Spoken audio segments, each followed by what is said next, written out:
يهدي الله فلا مضل له ومن يضلل فلا هادي له أشهد أن لا إله إلا الله وحده لا شريك له وأشهد أن محمدا عبده ورسوله اللهم صل على محمد وعلى آل محمد وأصحابه ومن تبعهم بإخلاص إلى يوم الدين أما بعد.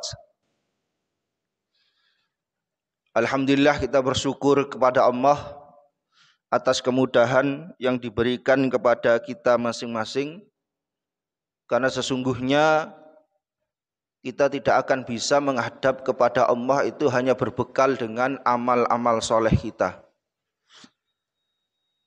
Jadi ketika Allah telah memberikan kemudahan serta hidayah kepada kita, maka patutlah kita menjadi orang-orang yang pandai bersyukur, hamba-hamba yang pandai bersyukur kepada Allah, dan dijauhkan kita dari hamba-hamba yang mengkufuri nikmat Allah. Ketika Rasulullah SAW mengalami sakit sekitar, kalau di kalangan para ulama sirah itu ada yang menyebutkan 13 hari, ada yang menyebutkan 11 hari. Yang jelas lebih dari 10 hari. Ketika Rasulullah SAW itu sakit dan beliau tidak bisa mengimami sholat 5 waktu, jadi karena di kalangan sahabat itu pasti tidak akan mau apabila Rasulullah masih sehat kemudian disuruh menjadi imam. Karena Rasulullah itu adalah nabi, khalifah atau pemimpin di kalangan kaum mukminin yang wilayahnya semakin luas. Dan beliau adalah pendidik yang hebat. Beliau juga adalah panglima perang yang hebat, sekaligus imam di Masjid Nabawi. Ketika sakit itu semakin parah dan Rasulullah sudah tidak bisa lagi mengimami di masjid, kemudian Rasulullah menyuruh kepada istrinya Ummul Mukminin Aisyah radhiyallahu anha itu untuk menyuruh bapaknya, yaitu Abu Bakar As-Siddiq radhiyallahu anhu, untuk menggantikan beliau menjadi imam. Meskipun dijawab oleh istri beliau, "Ya Rasulullah, bukankah engkau tahu kalau bapakku itu adalah orang yang paling lembut hatinya? Takut-takut kalau beliau menjadi imam itu seringkali menangis ketika membaca ayat." Tapi Rasulullah tetap menyuruh agar sahabat Abu Bakar As-Siddiq itu menjadi imam.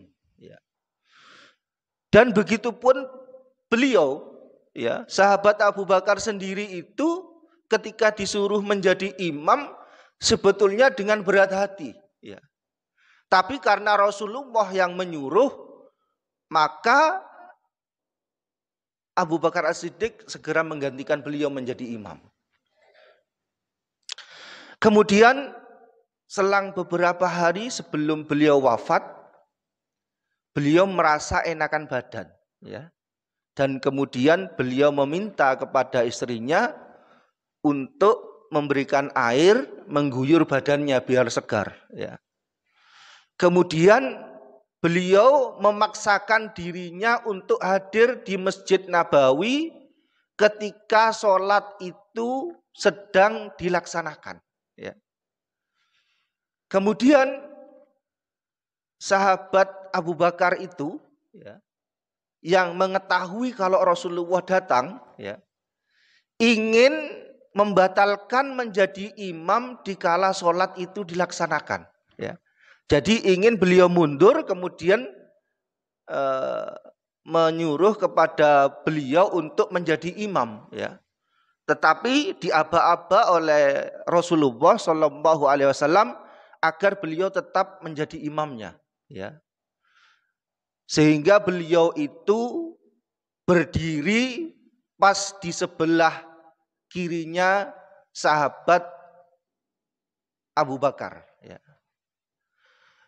Kemudian setelah itu berlangsung sampai akhirnya peristiwa yang sangat mengharukan dan itu tidak dibayangkan oleh kaum mukminin di Madinah. Allah mentakdirkan telah selesai risalah beliau yang diembannya karena beliau sudah mendidik umatnya dengan begitu baiknya sehingga menghasilkan pemimpin-pemimpin yang hebat. Ya. Kemudian malaikat maut melaksanakan tugas dari Allah, mengambil ruhnya yang suci, kemudian terjadilah peristiwa wafatnya Rasulullah. Ya. Digambarkan di kitab-kitab sirah itu, Madinah pada hari itu menjadi kota yang sedih, ya, yang kelabu. Ya. Dan sahabat itu tidak menyangka, ya, meskipun tanda-tandanya itu sudah ada. Mulai dari haji wada itu, ya. Karena Rasulullah itu hajinya hanya sekali. Ya.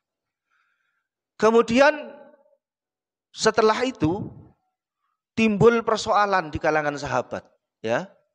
Siapa yang menggantikan beliau menjadi pemimpin mereka? Ya. Jadi yang terjadi jenazah tubuh Rasulullah itu belum segera dimakamkan, tapi bukan dengan persoalan sengaja. Ya. Ini yang kita perlu pahami, yang sering dijadikan isu oleh kalangan Syiah. Sesungguhnya para sahabat, kalau kata orang Syiah itu, menelantarkan jenazah Rasul. Ya. Kemudian para sahabat itu punya satu kepentingan yang sangat besar. Apa itu? Mengangkat pemimpin yang baru menggantikan Rasul. Maka terjadilah di situ musyawarah dan itu terjadi seharian penuh. Kemudian di situ juga muncul perbedaan pendapat di kalangan kaum Ansor dan Muhajirin. Sampai-sampai perbedaan pendapatnya itu cukup sengit. Ya. Bahkan mereka membawa nama-nama baik kesukuannya. Ya.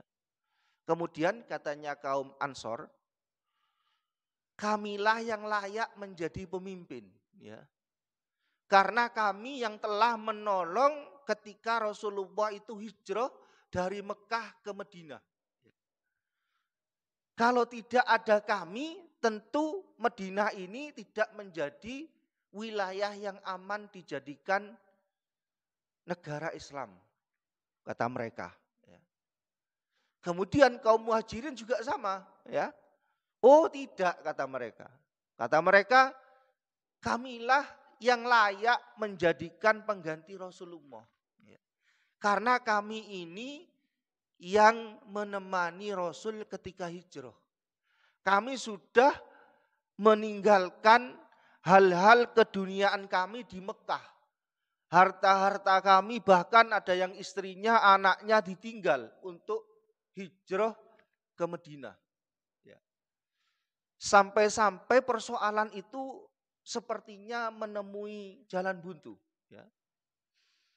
Kemudian karena memang tujuan dari musyawarah itu adalah untuk menghasilkan solusi yang baik, maka di saat itu sahabat Umar radhiyallahu anhu itu mengungkapkan pendapat. Ya. Jadi sahabat waktu itu sudah berbeda pendapat dan cukup sengit. Kemudian di tengah perbedaan itu sahabat Umar ini kemudian menceritakan, apakah kalian itu telah lupa dengan kejadian yang kemarin? Ya. Ketika Rasulullah Shallallahu Alaihi Wasallam itu sakit dan selama sakit itu tidak bisa memimpin menjadi imam sholat, sesungguhnya siapa yang kemarin ditunjuk oleh Rasulullah menjadi pengganti beliau, menjadi imam sholat. Akhirnya sahabat ini kaget ya. Maksudnya kaget itu, oh iya ternyata kemarin Rasulullah itu menunjuk sahabat dan mertuanya sendiri, yaitu sahabat Abu Bakar As-Siddiq radhiyallahu anhu menjadi imam. Kata beliau dilanjutkan oleh sahabat Umar, sesungguhnya itu menunjukkan bahwa Rasulullah itu sudah menunjuk pengganti beliau. Ya. Kemudian tidak dilakukan voting, ya.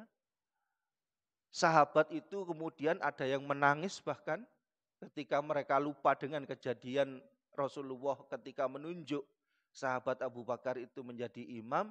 Sepakat sahabat menunjuk sahabat Abu Bakar As-Siddiq menjadi pengganti Rasulullah Shallallahu Alaihi Wasallam. Ya. Kemudian di tengah pembicaraan itu, memang sahabat Ali radhiyallahu anhu itu tidak hadir. Ya. Ini juga yang dijadikan oleh orang-orang Syiah itu menjadi isu. Sesungguhnya ketika terjadi pembaiatan Abu Bakar As-Siddiq radhiyallahu anhu menjadi khalifah pengganti Rasulullah itu, sesungguhnya Ali tidak setuju. Ya.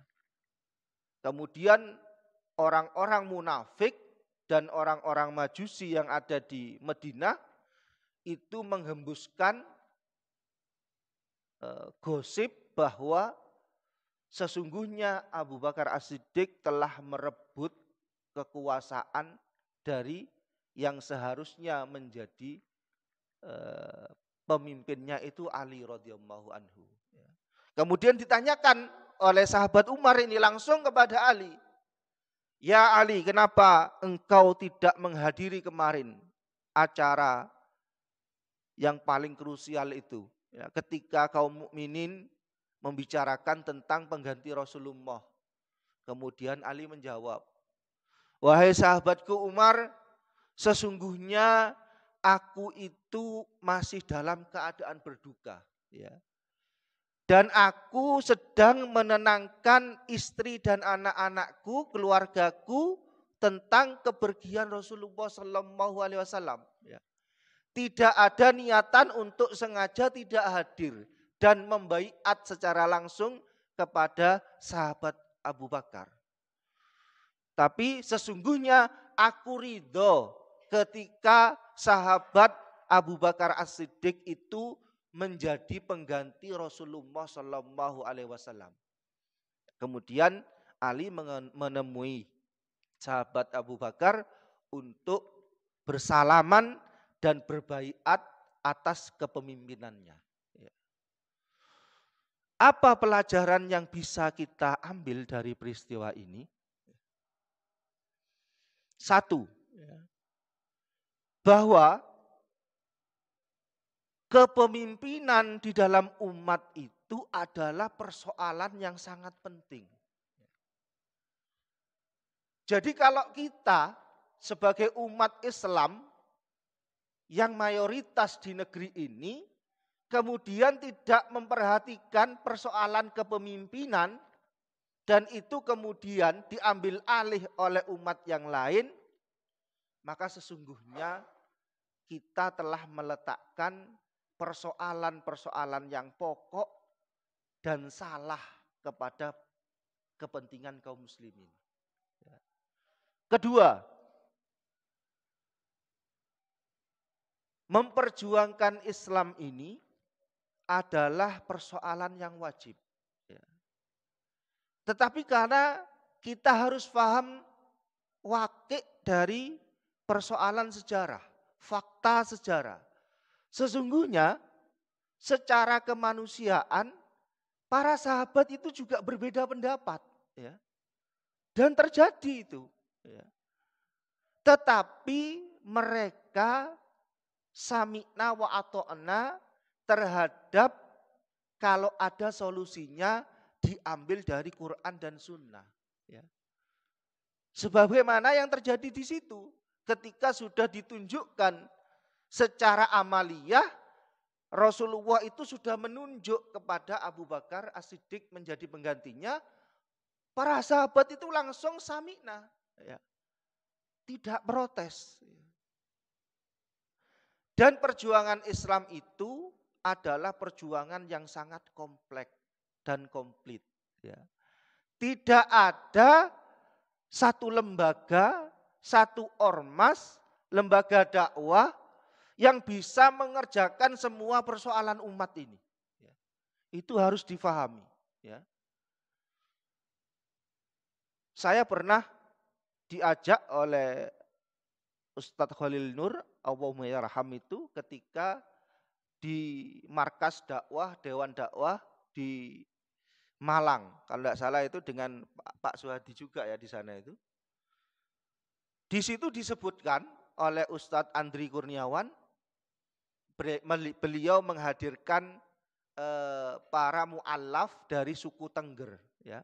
Jadi suku yang ada di gunung-gunung di Tengger itu yang dulunya beragama Hindu. Ya. Kemudian secara ikhlas ketika mereka selesai belajar dari para dai yang di pedalaman di pelosok Tengger itu, mereka kemudian mengucapkan kalimat syahadat, ya, dengan pemimpinnya, dengan kaumnya. Dan kemudian mereka dikejar-kejar oleh pemeluk agama Hindu di Tengger untuk diajak kembali, ya, ke agamanya yang dulu. Sampai-sampai kemudian dewan dakwah itu mengajak kepada para dai itu yang hadir, yang diundang dari berbagai lembaga itu, inilah salah satu persoalan kita, ya. Bagaimana menolong saudara-saudara kita itu seperti yang dicontohkan dan dibawa waktu itu. Ini yang terjadi, tidak usah jauh-jauh, ya. Tidak usah di luar Jawa kata beliau itu. Ini di Jawa Timur katanya. Yang kita berada di Jawa Timur. Ya. Kalau kita itu tidak bersama-sama, bekerja sama, menolong mereka agar tidak kembali kepada agama mereka. Ya. Karena mereka itu masih sifatnya nomaden katanya. Itu salah satu contohnya. Ya. Jadi sesungguhnya kaum muslimin itu adalah wajib untuk bersatu. Sebagaimana disebutkan di surat Ali Imran ayat 103 itu. Yang pernah diangkat oleh saya dan Pak Tony itu. Jadi kewajiban kita itu adalah bersatu di atas panji kalimat syahadat. Kalau ada perbedaan, kalau ada ikhtilaf, itu sudah terjadi di kalangan para ulama dulu. Ya. Dan itu jangan sampai menjadikan persatuan kaum muslimin itu pecah gara-gara persoalan-persoalan yang ulama sendiri ikhtilaf di dalamnya. Ya.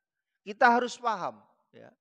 Makanya kalau belajar Islam itu serius, jangan main-main, yang arif, yang bijaksana, sehingga nanti ketika kita mempunyai pandangan terhadap keadaan kaum muslimin itu tidak salah langkah. Ya. Oleh karena itu pesan saya pada diri saya pribadi dan kepada para jamaah, mari kita niatkan ikhlas untuk bersatu di bawah panji kalimat tauhid, dan kemudian silakan para jamaah bisa memilih kepada lembaga apa ketika ingin berjuang menegakkan Islam. Ya. Itu saja yang bisa saya sampaikan. Semoga Allah memudahkan jalan kita ke depannya untuk meraih kejayaan izahnya kaum muslimin dan Islam ini. Subhanaka Allahumma wa bihamdika asyhadu an la ilaha illa anta astaghfiruka wa atubu ilaik. Assalamualaikum warahmatullahi wabarakatuh.